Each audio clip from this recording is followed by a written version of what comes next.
इंतजार लाखों छात्रों को महीनों से होता है, जिस दिन एक नंबर आपकी मेहनत, आपका आत्मविश्वास और आपका भविष्य तय करता है, वो दिन आखिरकार आ ही गया। सीबीएसई 10वीं रिजल्ट 2026 और इसके साथ ही देश भर में लाखों घरों में अलग अलग भावनाएं, कहीं खुशी, कहीं राहत, कहीं तनाव और कहीं आगे की चिंता। लेकिन सवाल सिर्फ इतना नहीं है कि पास हुए हैं या फेल। सवाल ये है कि इस बार रिजल्ट में क्या खास रहा, किसने टॉप किया और आगे क्या करना है।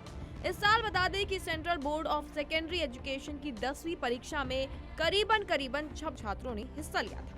यानी हर एक नंबर के पीछे लाखों छात्रों की मेहनत और प्रेशर और उम्मीदें छिपी थी। ये सिर्फ एक एग्जाम नहीं था, बल्कि देश के सबसे बड़े स्कूल लेवल कंपटीशन में से एक था।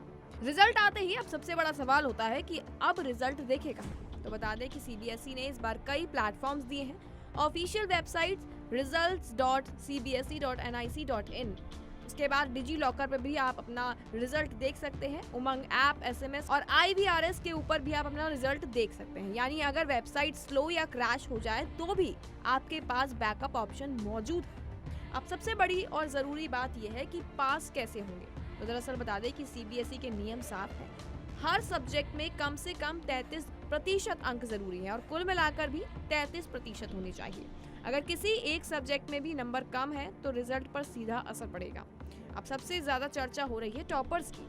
तो बता दें कि सीबीएसई हर साल की तरह इस बार भी official all India topper list जारी नहीं करता। इसका मकसद है कि स्टूडेंट्स पर अनावश्यक दबाव कम करना। लेकिन अलग अलग स्कूल और जोन से सामने आए डेटा के मुताबिक कई छात्रों ने 99% से ज्यादा स्कोर किया है। तो वहीं बता दें कि 500 में से 495 और उससे ऊपर के मार्क्स बड़ी संख्या में आए हैं। टॉप 3 परफॉर्मर्स के बीच फर्क सिर्फ 1 या 2 नंबर का रहा है। दिल्ली, नोएडा, जयपुर, कोटा, चेन्नई और हैदराबाद जैसे शहरों के छात्रों ने शानदार प्रदर्शन किया है। यानी कि इस बार टॉप करने का मतलब लगभग परफेक्ट स्कोर था। अगर पिछले साल यानी कि 2025 की बात हम करते हैं तो कुल पास प्रतिशत उस टाइम था 93.66%। लड़कियों की परसेंटेज थी 95% और लड़के 92.6%। यानी कि हर साल की तरह लड़कियां एक बार फिर से बाजी मार चुकी हैं और इस बार भी यही ट्रेंड जारी रहने की उम्मीद जताई जा रही है। इस साल रिजल्ट में कुछ बड़े बदलाव और ट्रेंड दिखे। दरअसल आपको बता दें कि छात्रों की संख्या में बढ़ोतरी देखने को मिली है। रिजल्ट जल्दी जारी करने की कोशिश हुई है। डिजिटल प्लेटफॉर्म्स पर ज्यादा फोकस और सबसे अहम स्किल और कॉन्सेप्ट बेस्ड लर्निंग पर जोर दिया गया है। यानी अब सिर्फ रट कर नंबर लाना सब कुछ नहीं है, समझ और एप्लीकेशन भी उतने ही जरूरी है।